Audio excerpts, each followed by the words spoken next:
on est là pour parler de cybersécurité.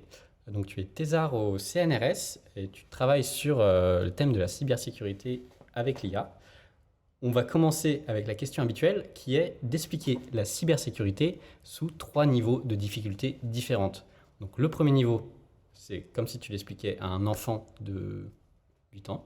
Le deuxième niveau, ça serait si tu l'expliquais à un lycéen, donc qui n'a pas forcément de background dans ce que tu fais.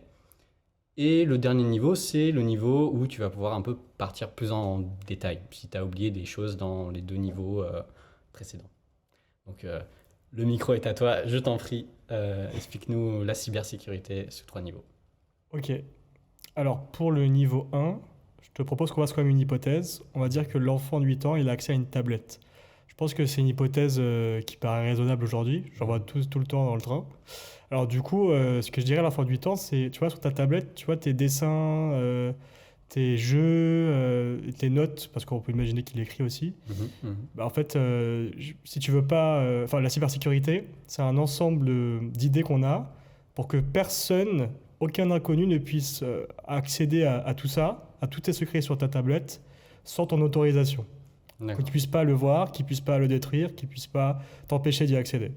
Voilà. Donc s'il a des dessins un peu compromettants Exactement. à l'âge de 8 ans. S'il veut Ouais. pas le montrer, il a trop peur, il a trop honte, et qu'il veut pas... voilà, c'était juste pour lui. Exactement. Si on parle d'un lycéen, là on prend de notre hypothèse qui est évidemment validée, ils ont tous un smartphone. Et ben là on peut dire que la cybersécurité c'est l'ensemble des méthodes et des stratégies qu'on va imaginer pour empêcher en fait de comment dire ça attaquer les données qu'il y a dans leur smartphone. Tu vois, je pense que dans leur point de vue c'est ça qui serait le plus dangereux. Ils auront des données peut-être potentiellement sensibles, des photos, des vidéos, on ne sait quoi, des messages particuliers. Ils veulent pas qu'on puisse les récupérer, qu'on puisse les voler, qu'on puisse les détruire. Il faut pas que ce soit lisible par des gens en qui on n'a pas confiance. Et donc du coup, je pense qu'ils sont tous au courant de la notion de hacker, de cyberattaque. Donc on pourrait leur dire, voilà, vous êtes connecté à Internet avec votre smartphone, vous avez accès à plein de logiciels, vous interagissez, vous échangez des données comme des photos, des vidéos, du son, etc.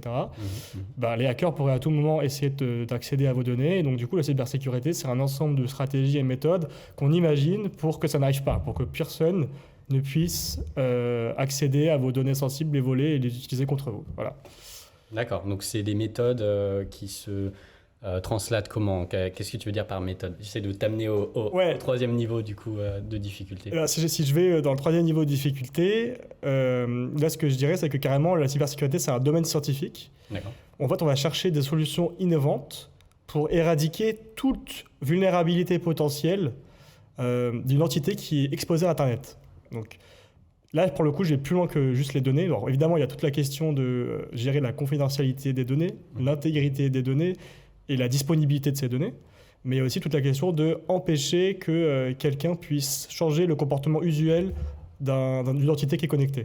Donc là, quand je parle d'entité, je veux dire appareil, réseau ou carrément tous les serveurs d'une entreprise. Donc ça peut aller très loin. Donc l'exemple du vol et la destruction de données, j'arrête pas de le donner, mais en fait, on peut changer. On peut dire aussi l'exemple d'un hacker qui chercherait juste à nuire à une entreprise en envoyant une attaque de robot sur son site web pour que personne puisse accéder à son logiciel. D'accord, donc pas avec un but qui est juste destructeur, il n'y a pas de vol ou etc.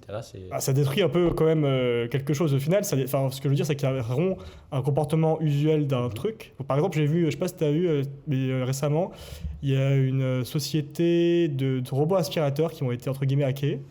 D'accord. Et en fait, il y a des gens qui ont réussi à pirater les caméras des robots aspirateurs de personnes un peu partout dans le monde et aussi qui étaient capables de leur envoyer des messages d'insultes. Donc en fait, les robots répétaient des insultes aux personnes dans les maisons. Et donc en fait, ça, c'est un peu, comme je te disais, un exemple de, voilà, il y a un comportement usuel de la machine qui est de nettoyer le sol, juste ça, et de faire du bruit et pour indiquer qu'il y a un objet ou quoi. Là, ça a été complètement détourné. Donc ça aussi, c'est de la cybersécurité finalement, l'ensemble des méthodes qui veulent contrer ce genre d'altération de comportement. Je dirais ça comme ça. D'accord. Donc, du coup, ces méthodes, il y en a plusieurs, j'imagine, parce qu'il y a plusieurs types d'attaques aussi. Je pense qu'on va pouvoir les énumérer au fil du podcast, mais peut-être qu'on pourrait d'abord se focus sur toi Oui. et sur ton sujet de thèse plus particulièrement. Puis après, on parlera de ton expérience de thèse, parce que tu es surtout connu pour ça. Enfin, dis-moi, c'est comme ça que moi, je t'ai découvert.